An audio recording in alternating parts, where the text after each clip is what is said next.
ഭർത്താവിനെ ഉപേക്ഷിച്ച് മറ്റൊരാളുടെ കൂടെ ഒളിച്ചോടിപ്പോയി എന്ന സോഷ്യൽ മീഡിയ പ്രചരണങ്ങൾക്കിടെ പുതിയ പോസ്റ്റ് പങ്കുവച്ച് അഖിൽ NRDയുടെ ഭാര്യ മേഘ നായർ. ചെങ്ങന്നൂരുള്ള എൻ്റെ അച്ഛൻ്റെ വീട്ടിൽ എന്ന അടിക്കുറിപ്പോടെ തൻ്റെ കുറച്ച് ഫോട്ടോകളാണ് മേഘ പങ്കുവച്ചത്. കമൻറ്റ് ബോക്സിൽ മേഘയെ പിന്തുണച്ചും വിമർശിച്ചും ആളുകൾ എത്തുന്നുണ്ട്. സമൂഹ മാധ്യമങ്ങളിൽ പരിഹസിക്കുന്നത് പോലെ മറ്റാരുടെയും കൂടെ അല്ല താനുള്ളതെന്ന് മേഘ പറയാതെ പറയുന്നത് പോലെയായിരുന്നു ഈ പോസ്റ്റ്.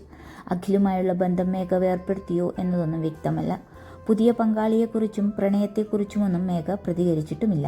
ഈ വിവാദങ്ങൾക്കിടെ പുതിയ റീലുമായി അഖിൽ NRDയും എത്തിയിരുന്നു. വളരെ പെട്ടെന്ന് തന്നെ റീൽ വൈറലാവുകയും ചെയ്തു. ഫോട്ടോഗ്രാഫറായാണ് അഖിൽ വീഡിയോയിൽ അഭിനയിക്കുന്നത്. വീടിൻ്റെ ഗൃഹപ്രവേശന ചടങ്ങിന് ക്ഷണിക്കാനെത്തുന്ന സുഹൃത്തിൻ്റെ ചടങ്ങിനെത്തുമ്പോൾ ക്യാമറ കൂടി കൊണ്ടുവരണമെന്നാവശ്യപ്പെടുന്നതാണ് റീൽ. സുഹൃത്തിൻ്റെ സാന്നിധ്യമല്ല ക്യാമറയാണ് ആവശ്യമെന്നതാണ് റീലിലൂടെ പറയുന്നത്.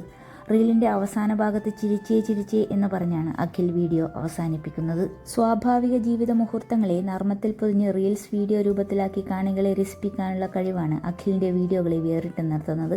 കൂടാതെ സാധാരണക്കാരുടെ ഇടയിൽ ജനകീയൻ എന്ന ഒറ്റനോട്ടത്തിൽ തോന്നിക്കുമാറുള്ള അവതരണ ശൈലിയും അഖിലിൻ്റെ പ്രത്യേകതകളായിരുന്നു. റീൽസ് വീഡിയോകളിൽ അഖിലിൻ്റെ ഒപ്പം പ്രത്യക്ഷപ്പെട്ടു തുടങ്ങിയ പെൺകുട്ടിയായിരുന്നു മേഘ നായർ. വിവാഹം ചെയ്യും മുൻപേ തന്നെ ഇവർ നിരവധി പ്രേക്ഷകരെ വാരിക്കൂട്ടിയിരുന്നു. 2024 അഖിലിൻ്റെയും മേഘയുടെയും വിവാഹം. ശേഷം അഖിലും മേഘയും ചേർന്നുള്ള പോസ്റ്റുകൾ മുൻപത്തേക്കാളും സജീവമായി.